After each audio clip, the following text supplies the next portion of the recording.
3 იანვარს 17 საათზე დიმიტრი ალექსიძის სახელობის სასწავლო თეატრში გაიმართება სიმბოლოთა ილუსტრირებული ენციკლოპედიის პრეზენტაცია. ავტორები არიან ქეთევანელაშვილი და ზაზა აბზიანიძე. ჩვენი სტუმარია ქეთევანელაშვილი. ქალბატონო ქეთი, მოგესალმებით, დიდი მადლობა მობრძანებისთვის. ძალიან საინტერესო თემაა და ვფიქრობ, საინტერესო გადაცემა ელოდება ჩვენს მსმენელს და მაყურებელს. რაც შეეხება ამ ენციკლოპედიას, 20 წლიანი ისტორია აქვს და ამასობაში მინდა ჩვენმა მაყურებელმა ნახოს ენციკლოპედია, არაჩვეულებრივი გამოცემაა, ამაზე თქვენ თავად ისაუბრებთ და მინდა დიალოგი დავიწყოთ ისტორიით. 20 წლიანი ისტორია აქვს ამ წიგნს. გისმენთ. უპირველეს ყოვლისა მოგესალმებით, მოხარული ვარ რომ თქვენთან ვიმყოფები და მომიწევს სიმბოლოთა ილუსტრირებული ენციკლოპედიის ახალ გამოცემაზე საუბარი, რომელიც კულტურის სამინისტროს თანადგომით გამოიცა, გამომცემლობა მოამზადა გამომცემლობა ბაკმა, რუსუდან მოსიძე და ბონდო მაცაბერიძემ, სამწუხაროდ ბონდო მაცაბერიძე გარდაიცვალა და აი როდესაც აღვნიშნე რომ 20 წლიანი ისტორია აქვს, თქო პირველად 2006-2007 წლებში გამოიცა, ოღონდ მაშინ ორტომეულის ფორმატით, მე 2011-12 წლებში და აი დღეს სწორედ ამ სახით უკვე გამოიცა სიმბოლოთა ილუსტრირებული ენციკლოპედია. ფრიად უჩვეულო სიტუაციაში ვიმყოფები, აქვე მინდა განვმარტო თქვენ კი განაცხადეთ ამის შესახებ, იმიტომ რომ ამ ენციკლოპედიას ყავს კიდევ მეორე ავტორი, ჩემი თანაავტორი ზაზა აბზიანიძე და ამ 20 წლის განმავლობაში ჩვენ ყოველთვის ერთად ვსაუბრობდით, ყოველთვის ერთად ხდებოდა, როცა წარმოადგენდით ენციკლოპედიას. თუმცა აქვე მინდა ვთქვა ის მომენტი, როდესაც კიდევ სხვა პასუხისმგებლობა შეიძინა ჩვენმა ენციკლოპედიამ, როდესაც თავისი ისტორია აქვს, თავისი ბიოგრაფიაც გააჩნია, უკვე გააჩნია სასწავლო ბიოგრაფიაც და ჩნდება ხოლმე შეკითხვა იმასთან დაკავშირებით, როცა ეს თანაავტორობით შეიქმნა, აქ აუცილებელი იყო ის საოცარი სულიერი კომფორტი, აუცილებელი იყო ის შემოქმედებითი ტანდემი, ლიტერატურული ხელწერის და გემოვნების ერთგვარი სინქრონი, აი, როდესაც უკვე ეს ერთი ამოსუნთქვით, მერე დაიწერა ჩვენი ენციკლოპედია და იმ ესეებთან ერთად და ეს ესეები არის წარმოდგენილი თან მინიმალისტური ფორმატით არის, სახისმეტყველებითი ესეები სიმბოლოს თვითონ არსიდან, მისი დინამიკიდან, მისი მოუხელთებელი ბუნებიდან, მისი უსასრულო შემოქმედებითი პერსპექტივიდან და ეზოთერიკული ბმიდან გამომდინარე. კი ბატონო, და მართლაც სანამ სტუდიაში შემოვიდოდით, დავათვალიერე ენციკლოპედია და საოცარი გამოცემა და წიგნია და როგორც აღვნიშნეთ 23 იანვარს გაიმართება პრეზენტაცია. ჩვენ ვაანონსებთ ამ ამბავს და მინდა მსმენელს და მაყურებელს უთხრათ, რას ნახავს დამთვალიერებელი. ანუ რა ელოდება იმ ადამიანს, რომელიც დაინტერესდება ამ ენციკლოპედიით. სიმბოლოთა ილუსტრირებული ენციკლოპედიის წყალობით ადამიანებს შეუძლიათ სიმბოლოთა ენას დაეუფლონ. სხვათა შორის აი სიმბოლოთა ენის დაუფლება ამ 20 წლის განმავლობაში სწორედ თეატრალურ უნივერსიტეტში ხდება, მე იმიტომ ვთქვი, რომ სასწავლო ბიოგრაფიაც გააჩნია თქო და ბაკალავრიატში თითქმის ყველა მიმართულებაზე სიმბოლო კულტურის ფენომენი იკითხება. და მე აი როგორც ავტორი ყოველდღიურად ვაწყდები იმას, იმ დიდ ცნობის წადილს, საოცარ ინტერესს და ვაწყდები ყველაზე მეტად, რაც ჩემთვის მნიშვნელოვანია, ჩვენი ახალგაზრდებისაგან. იცით, თქვენ ხომ იცით, რომ ისინი საოცრად გულწრფელი არიან, საოცარი შემფასებლები არიან და აი მათი ეს მიმღებლობა, იცით, აი ჩვენ როგორც ავტორებს, კიდევ სხვა ძალას გვუმატებს, ვუყურებთ, რომ ჩვენი წიგნი ცოცხალია. ეხლა როდესაც თქვენ თქვით რომ აი ენციკლოპედიას მოვიმარჯვებ მეც ამ ენციკლოპედიაში თქვენა ჩვენეთ ჯობია ენციკლოპედიაში არის 546 სიმბოლო და 683 ილუსტრაცია ეს ილუსტრაციები არის სახისმეტყველებითი ილუსტრაციები და მინდა განვმარტო ერთი რამ რომ აი როდესაც სახისმეტყველებითი ილუსტრაციებზე ვსაუბრობ და ზოგადად სიმბოლო სიმბოლოებზე ვსაუბრობ, აქ ჩვენი ეთნოკულტურა და ეთნოფსიქოლოგია არის გასათვალისწინებელი. ჩვენ გვაქვს საკუთარი ამბანი, ჩვენ ვართ უძველესი კულტურის მქონე ერი, ჩვენი დამწერლობა და იცით ეს რას ნიშნავს უპირველეს ყოვლისა, ჩვენ ვართ პოეტურ-ფილოსოფიური აზროვნების ერი. ჩვენ განსხვავდებით აი ინდობუდისტური სამყაროდან, სადაც სიმბოლოებით აზროვნებენ და იცით როგორ აზროვნებენ, აი ჩვენ როდესაც უამრავი სახელდება გაგვაჩნია წვიმის, იქ უბრალოდ იტყვიან დრაკონი მიწაზე ჩამოვიდა. და იქ როდესაც უნდათ ქალის მშვენიერებაზე ისაუბრონ, ძალიან მარტივად იტყვიან ოქროშროშანი და როდესაც ადამიანი განათლებულია და იცის რომ ოქრო არის სწორედ მარადიულობის სიმბოლო, ოქრო არის ღვთაებრივი ნების უფლის მადლის სიმბოლოს წარმოადგენს შროშანი, რომელიც ხარების სიმბოლოა, რაღაც რომ დააკავშიროს ერთმანეთთან, უცებ უხარხულ მდგომარეობაში ჩავარდება, იმიტომ რომ მათთვის ჩინურ პოეზიაში ეს არის ერთ-ერთი ეროტიული სიმბოლო და ქალის ტერფს მიანიშნებს. ნახეთ, ისინი სხვაგვარად აზროვნებენ. აი ამიტომ აი აქ შთამბეჭდავი ჩვენს რეალობაში ანუ რა ხდება? აი კი ბატონო, ჩვენთან რა ხდება? როგორ არის? ჩვენ კულტურაში ნახეთ როგორ არის. ჩვენ გაგვაჩნია საკრალური სიმბოლოები, ბიბლიური სიმბოლოები. ჩვენ და სამწუხაროდ როგორ მოხდა, იცით რომ ერთგვარად შერწყმა მოხდა, სინკრეტიზაცია მოხდა წარმართული არქეტიპების. აი წარმოიდგინეთ იმაზე დიდი ის რა უნდა იყოს, რომ აი როდესაც ვაზის და ღვინის ქვეყანაში წარმოიდგინეთ, ჩვენ არც ანაკრეონტული პოეზია არ გაგვაჩნია. ჩვენ არ გაგვაჩნია აი ბახუსის ორეული, ხო, როგორც აი ოჩოპინტრეპანის და ასე შემდეგ რაღაცა სახელდებების მოშველიება ხდება. რა მოხდა?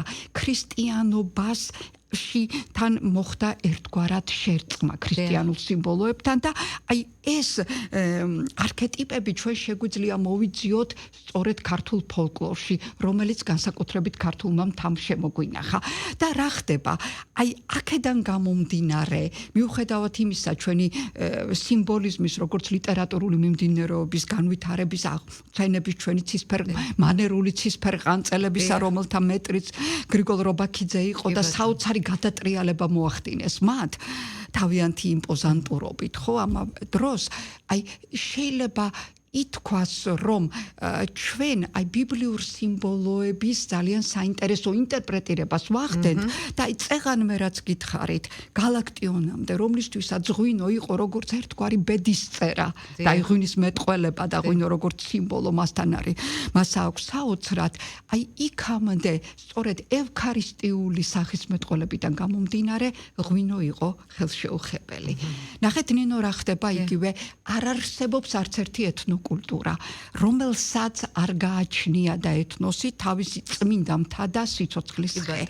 და როდესაც ამას ვამბობ ხოლმე და ბუნებრივია კითხვა უნდა გაჩნდეს, რომ კი, მაგრამ უდაბნოს ტიპის ქვეყნებში რა ხდება? ნახევრად უდაბნოს ტიპის ქვეყნებში, ხო, იგივე იუდეიაში, იქ ნებისმიერ პატარა ბორცვს ჰქონდა, აი ის მნიშვნელობა, ის მასშტაბი, რაც ჩვენთან თვალწვდენელ მწვერვალებს გააჩნია. ჩვენ ტანმაღალი ხეები, რომელსაც რომ შეხედავ, ისეთი შთამბეჭდავია ცას მიბჯენილი, იქ პატარა ბალახოვან მცენარეს თავისი დგომით. იმავე ეგვიპტეში, ძველ ეგვიპტეში, ჩვენ ვიცით, რომ ადამიანის ხელით შექმნილი პირამიდები, რომელიც ასევე იმეორებს მთათა სიმბოლიკას და ყველაზე ნიშანდობლივი რა არის, რატომ დავიწყე ეს, რომ წარმოიდგინეთ რომანტიზმამდე ჩვენთან მთის მეტყველება არ იყო, შემდგომ ვაჟამ შემოიტანა მთის სიმბოლიკა, რატომ?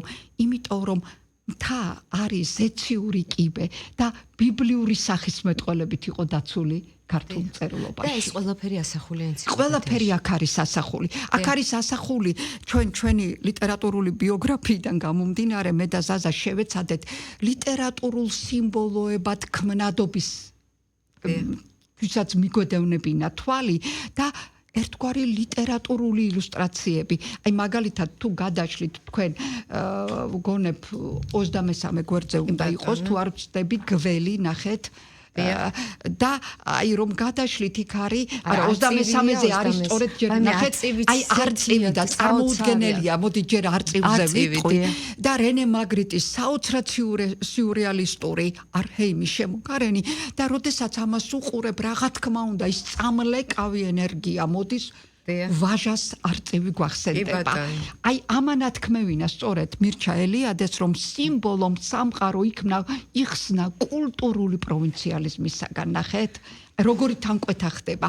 აი როდესაც ის უკვე 25-მაზე იქნება გველი აი წარმოიდგინეთ ის თამბეჭდავი ილუსტრაციები რაც იქ არის მოხმობილი და წარმოუდგენელი იყო რომ ჩვენ ანა კალანდაძის ლოცულობს გველი როგორც ლიტერატურული ილუსტრაცია 25-ზე ვერ მოვწევ. აი ნახეთ გველზე გადაშალეთ შეიძლება და აი როგორ ერთგვარად როგორ არის ეს თამბეჭდავად მოცემული და აქ არ შემიძლია ერთი ძალიან საინტერესო ეპიზოდიც არ გავიხსენო აქ ამბანურად არის არ გავიხსენო რომ პირველი ტომი როდესაც გამოვიდა მე და ზაზა აბზიანიძე სტუმრად ავედით ქალბატონ ანასთან ვაჩვენეთ ენციკლოპედია და აი გადაშალეთ შემდეგ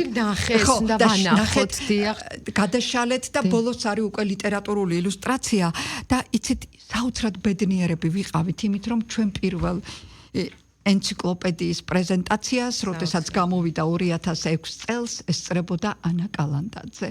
და აი მას როდესაც ვაჩვენეთ, რომ როგორი თანხვედრა არის სწორედ, აი ამ სიმბოლურ ბმაში როგორ ჩაჯდა მისი ეს საოცარი სახისმეტყველებითი შედევრი, ლოცულობს გველი, ну რა ვიცი, ამაზე დიდი ბედნიერება ჩვენთვისაც უკვე არაფერი აღარ იყო. ანუ და ესე იგი დავაკონკრეტოთ 546 სიმბოლოა ენციკლოპედიაში და 683 ილუსტრაცია. და თითოეული სიმბოლო მოწოდებულია როგორც მითოლოგიური, აი ძალიან საინტერესო და ფოლკლორული არქეტიპით და ასევე რელიგიური და მხატვრული დიაპაზონით. როგორ არის? ფაქტურად აი ამ ენციკლოპედიასაც ახლა რო გათვალიერებ და თქვენ გისმენთ, თითქოს კადრებად ვხედავ ყველაფერს თითქოს რაღაცა ფილმია, საოცარი გამოცემაა და აი თქვენ ახსენეთ ამ რა თქმა უნდა სიმბოლოების დატვირთვაზე ისაუბრეთ და არ შეიძლება რომ კიდე არ გავამახვილოთ ყურადღება ეს ყველაფერი როგორ არის წარმოდგენილი. ფერთა სიმბოლიკა ცალკე, რიცხვთა სიმბოლიკა, ადამიანთა სხეულთა სიმბოლიკა, ხეთა სიმბოლიკა, ანუ ეს ყველაფერი არის, ну აი საოცრად გადმოცემული ამ წიგნში. იცით ელემენტარული ამბანი, აი როდესაც ვიწყებ მე სიმბოლოებზე საუბარს და მინდა რომ სიმბოლოთა ენას დაეუფლონ, ყველაზე მარტივი შეკითხვა რომ აი რა შეიძლება რა იყო პირველი, ხომ? აი ძალიან მარტივი რამ არის, ხომ? აი ძალიან მარტივი არის ერთი რამ. თავდაპირველად იყო ჰორიზონტალური ხაზი. ნახეთ, ჰორიზონტალური ხაზი არის ჩვენი ამქვეყნიური ცხოვრება. მოდით მე ახლა ამასთან დავაკავშირებ ფერთა სიმბოლიკასაც, იმიტომ რომ 4 ძირითადი ფერია. ეს არის წითელი, ეს არის ყვითელი ფერი, ანუ ოქროსფერი, ეს არის ლურჯი და ეს არის მწვანე. და როცა მე წითელს ვამბობ, ეს დიაპაზონი დიდია, შედედებული სისხლის ფერიდან დაწყებული ვარდისფერით დამთავრებული. ნახეთ, აქ სხვადასხვა ის ჯდება თვითონ ფერთა გამაც და ასევეა ლურჯი, ასევეა მწვანეში და ასე შემდეგ. და ნახეთ როგორ არის ჩვენი აი ერთგვარად ცხოვრებისეული ავანსცენა, ამ ქვეყნიური ცხოვრების რა არის, საწარიმართება მიწაზე და წყალზე. კი ბატონო. ანუ საერთოდ რომ არიცოდე ადამიანმა ჰერალდიკაში კარგად არ ერკვეოდე, ქრესტომატიულად იყო, ну დღეს ყველაფრის ხდება ხოლმე გარკვეული ცვლილებები, თავისუფალი დამოკიდებულება, მაგრამ მიღებული იყო, რომ ჰორიზონტალურად ყოველთვის უნდა ყოფილიყო ლურჯი ფერი და მწვანე ფერი. ვერტიკალური ხაზი ეს არის შემოქმედებითი ენერგია, ღვთაებრივი ენერგია, ეს არის წითელი, რომელიც ცეცხლის სტიქია და ეს არის ყვითელი ოქროსფერი, რომელიც მზე არის. ნახეთ ახლა აქაც როგორი დამოკიდებულება არსებობს, რომ ბუნებრივია ყველა მითოლოგიაში არის ანალოგია იმისა, აი ჩვენ როგორც ვიცით, ჩვენ მითოლოგიიდან მითი პრომეთე ამირანის შესახებ ყველგან ეს ღვთაებრივი ცეცხლის მოტაცება მოხდა, მითოლოგიური გმირები იტაცებენ ზეციდან და რომ არა ცეცხლი არაფერი არ იქნებოდა. კაცობრიობის ისტორიის კულტურული განვითარება სწორედ ცეცხლით იწყება. და ეს ცეცხლი თვითონ რას წარმოადგენს, ნინო? ცეცხლი არის მზის გამოსახულება, ანუ მზის პროექცირება მიწაზე. აი მარტის ბოლოს, როდესაც არის ხოლმე ჭიაკოკონობა, დღესაც კი და ჭიაკოკონაზე რომ გადახტება ადამიანი, ითვლება რომ აი ბოროტ ძალებს დაძლევს. ეს ამის უბრალოდ არის ფრაგმენტი შემორჩენილი. იცით თუ არა რომ აი 313 წელს ხო მოხდა მედიოლანის ედიქტით, მილანის ედიქტით, რომში სწორედ ქრისტიან სახელმწიფო რელიგიად გამოცხადება კონსტანტინე დიდის მიერ და წარმოიდგინეთ 629 წელს სპეციალური საეკლესიო კრება მოიწვიეს, რომ ბერ მონაზვნებს უკრძალავდნენ ჭიაკოკონობას. ეს რას ნიშნავდა?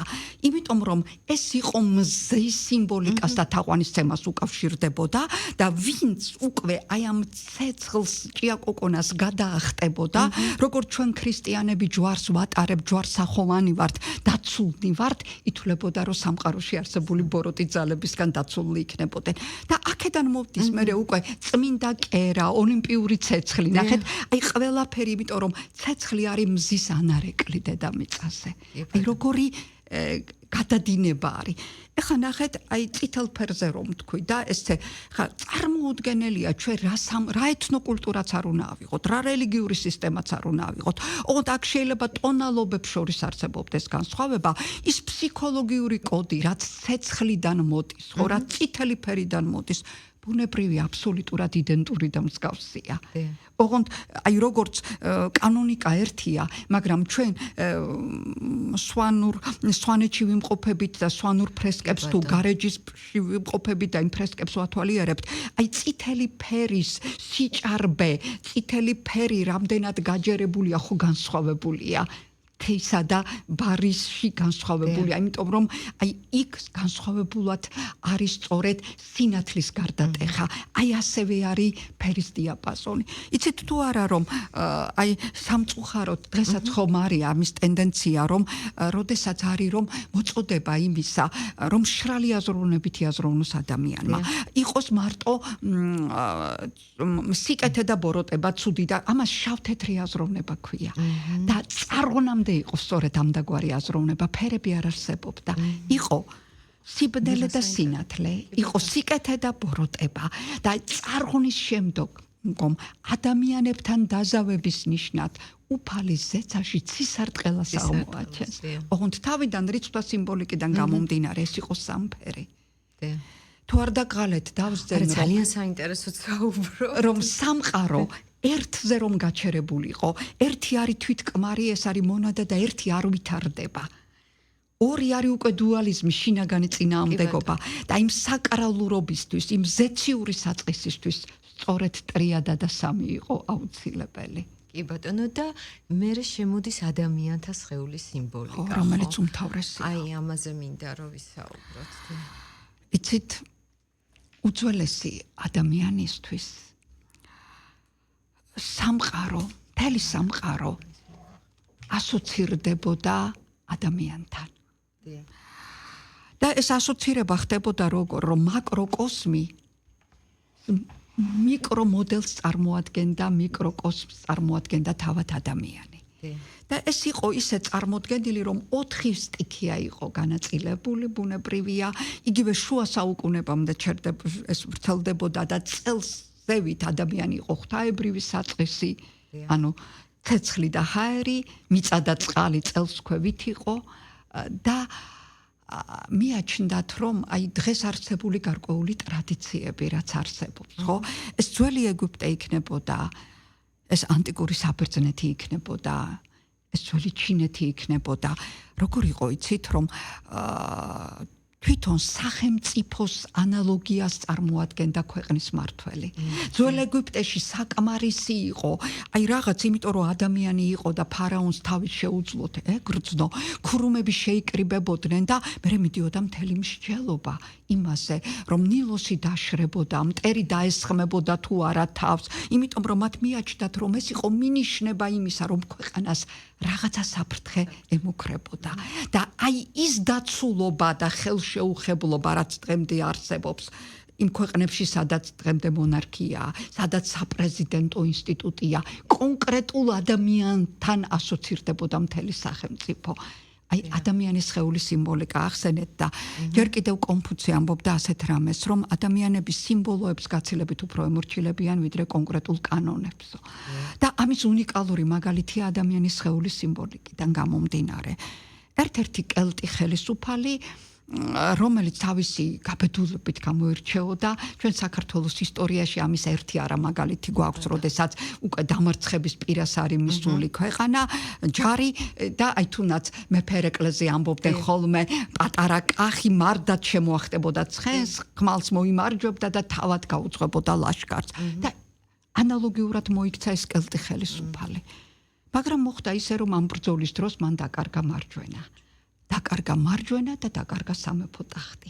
იმიტომ რომ მარჯვენა იყო ჩვეულებრივი ძალაუფლების სიმბოლოს წარმოადგენდა. ჩვენ კარგად ვიცით ის დემონტოლოგიური ენა თუნდაც გვახსენდება ალბათ დიქტატორები როგორ გამოიყენებდნენ ხოლმე ხელთა მეტყველებას 600-მდე ის არსებობს ეს ჟესტიკულაცია დემონტენით და სხეულის ენაზე და მოხდა როგორ იცით უკვე აღარ ქონდა მნიშვნელობა. ფხდალი იქნებოდა, ცოტათი ნაკლებად განვითარებული იქნებოდა, არა გამჭრიახი. ვინც ტახტზე აიყვანეს, მას ჰქონდა მარჯვენა. და ეს მარჯვენა ხელი სამეფო გვირგვინის სკიპტრის ანალოგიას წარმოადგენდა. ბატონო, და შემდეგი უკვე არის ხეთა სიმბოლიკა.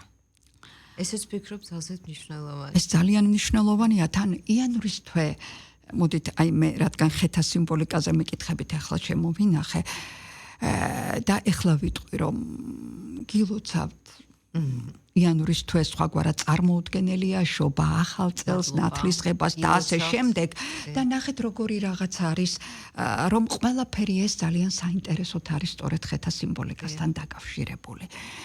მინდა გითხრათ რომ მარტო ბიბლიაში არის 800-მდე ხის სახეობა. აქედან მხოლოდ 2%-ს გააჩნია გამოყენებითი ანუ უტილიტარული მნიშვნელობა. დანარჩენს ყველა სიმბოლური მნიშვნელობა გააჩნია.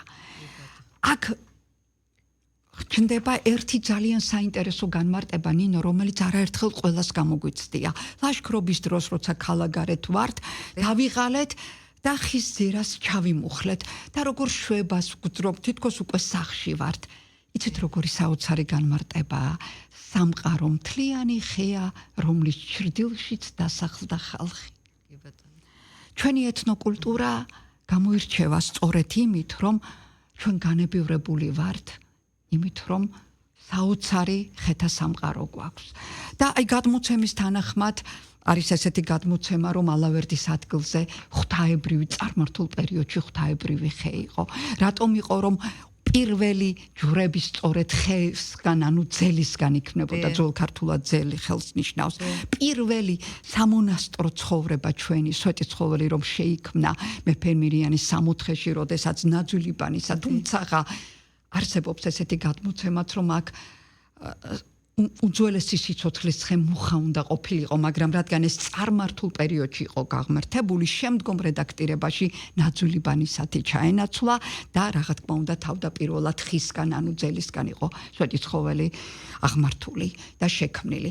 და აი მინდა გითხრათ, რომ საინტერესოა ერთი რამ წეხან მე რაც თქვი, ხეც და მთაც ეს არის ზეციური კიბე, რომელიც მიწას და ზეცას აერთებს. და აი თავდაპირველად ჩვენ საშობაო ნაძვისხე რომ მქონდა, საშობაო ხე. იცით ეს წარმოდგენა საიდან მოდის? იმავ ძველ რომში მზის თაყვანისცემიდან მოდის. ეს მოდის მითრას თაყვანისცემიდან, იმიტომ რომ 25 დეკემბერი იყო სწორედ მზის ანუ მითრას დაბადების დღე. ეს იყო ხილული მზის შობის დღეთ აღიქმებოდა. მარადმწვანე ხეებს აღმართავდნენ. შობის ხეს ეწოდებოდა, რომელზედაც იყო ასტრალური სხეულები, ვარსკვლავი, მზე გამოსახული. დღეს როგორი განათება ჩვენ გვაქვს, ჩირაღდნებს აღმართავდნენ ხოლმე. ერთი კვირის განმავლობაში იყო უქმეები და აი რადგან მზე თანაბარია ყველასათვის, წარჩინებული რომაელი და დაბიო ქვედაფენა იყო თანაბარ მდგომარეობაში. მინდა გითხრათ, რომ აი ხის თაყვანისცემა საქართველოში თავისი უმაღლესი განვითარებით არის წარმოდგენილი და ეხლავე ვიტყვი მარტივად. იმიტომ რომ თავდაპირველად რა იყო? ადამიანი უყურებდა ჩვენი შორეული წინაპარი, რომ საუკუნოვანი ხეები არსებობდა. წინაპრებისგან იცოდა, რომ 3 საუკუნის განმავლობაში ეს ხე იყო ეს, ამიტომ თვითონ ეს ხე იყო უმთავრესი ღვთაება. თავდაპირველად თავად ხეები იყვნენ გაღმერთებულნი და ამ ღვთაებრივ ხესთან, აი ნატურის ხის სიმბოლიკა აქედან მოდიოდა, მასზე გარკვეული რიტუალის შემდგომ უკვე მათ მიაჩნდათ, რომ თავად იყვნენ გაძლიერებული და ბოროტი თვალისგან დაცული. ხის თაყვანისცემის შემდგომი ეტაპი ეს იყო, როდესაც მიაჩნდათ დღემდეა ჩვენში შემორჩენილი, რომ მიცვალებული სული გადადიოდა ხეში. ნახეთ სასაფლაოებზე რატომ არის ასე ჭარბად ხეები და აი საქართველოში ხის თაყვანისცემა იყო თავისი მესამე საფეხური წარმოდგენილი, რომ უმთავრესი ღვთაებანი ჩამოდიოდნენ. და დღესაც არსებობს ჯაჭვიანი, ანუ შიბიანი ხეები, თავდაპირველად ეს ჯაჭვი იყო ოქროს ჯაჭვი და აი მიაჩნდათ, რომ ეს იყო ერთგვარი კიბე, იმიტომ რომ ხომ თვალსაჩინოებითი აზროვნება ჰქონდათ წარმართულ პერიოდში, ანუ ეიდეტური აზროვნება და აი ამ ჯაჭვის სახით, რა თქმა უნდა, ჩამოდიოდა და დროებითი სასუფეველი იყო. მინდა გითხრათ, რომ აი სწორედ მარადმწვანე მცენარეები ითვლება, რომ ესენი არიან სამოთხისეული მცენარეები.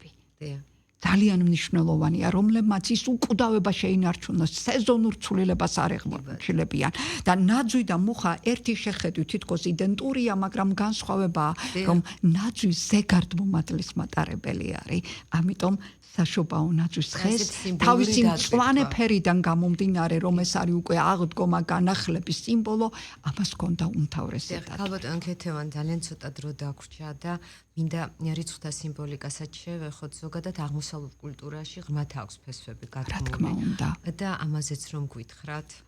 მე მინდა გითხრათ, რომ ეს აღმოსავლური კულტურა იქნებოდა თუ ძველი საბერძნეთი, იმიტომ რომ პითაგორას სკოლა ჩვენთვის ცნობილია, აბსოლუტურად იდენტური არის, როდესაც ძველ ჩინეთში ფილოსოფოსნი ამბობდნენ, რომ მთლიანად სამყაროს მართავს რიცხვები. სამყაროში არის რიცხვების სრულყოფილება. აი ჩვენ იგივე ძალიან მნიშვნელოვანი არის იმის შეცნობა, მაგალითად, რომ ყველგან ეს ძველი ეგვიპტე იქნებოდა, ძველი საბერძნეთი იქნებოდა თუ ჩინეთი. მე მოვიყვანე ხა ერთ ძალიან ისეთ მაგალითს, რომელსაც არ ჭირდება იმისთვის, რომ თქვათ მათემატიკაში კარგად ვერ ყვეოდეთ.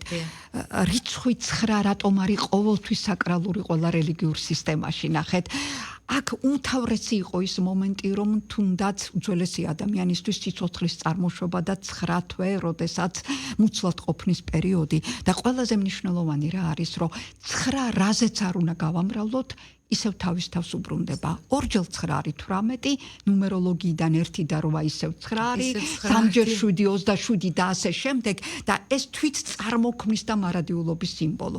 იცით თუ არა, რომ კენტი რიცხვები ეს იყო მამაკაცური საწყისი, აი სიმბოლოლოგიაში არის სქესის გაგებაც. წითელი ფერი მამაკაცური საწყისია, ლურჯი ფერი ქალური საწყისია, იმიტომ რომ ჩვენ ვიცით, რომ სიცოცხლე წყლიდან წარმოიშვება და როგორც დედამიწიდან აღმოცენდება გარდაცვალებისას, ისევ წყალს უბრუნდება, აი როგორც მიწას უბრუნდება და აი მინდა გითხრათ, რომ აი რიცხვთა სიმბოლიკაშიც არსებობს სქესის გაგება, ლუწი რიცხვი არის სწორედ ქალური საწყისის მატარებელი. ძალიან მნიშვნელოვანი არის ახლა, რომ არ გავყვე, აი თუნდაც 6, რომელიც წარმატების სიმბოლო იყო, იღბლიანობის სიმბოლო და აი გადამეტებული, ჰიპერბოლიზირებული ძალა, ადამიანური სიძლიერე 666, იმიტომ არის უკვე საბედისწეროდ მიჩნეული. მოდით ამ ფრაზაზე ნუ დავამთავრებ და 7 არის სრულყოფილი ზეციური ადამიანის სიმბოლო. ძალიან დიდი მადლობა ესეთი საინტერესო საუბრისთვის. მე იმეც ვიტოვებ, რომ კვლავ გვესტუმრებით და ჩვენს მსმენელს მაყურებელს კიდევ ერთხელ ვეტყვი, რომ 23 იანვარს 17 საათზე დიმიტრი ალექსიძის სახელობის სასწავლო თეატრში გაიმართება სიმბოლოთა ილუსტრირებული ენციკლოპედიის პრეზენტაცია. ამ თემასთან მიმართებას ჩემი სტუმარი იყო ქეთი ელაშვილი, ენციკლოპედიის თანაავტორი. დიდი მადლობა, წარმატებებს გისურვებთ. მე კი დროებით აგემშვიდობებით. უღრმესი მადლობა მოწვევის. მადლობა.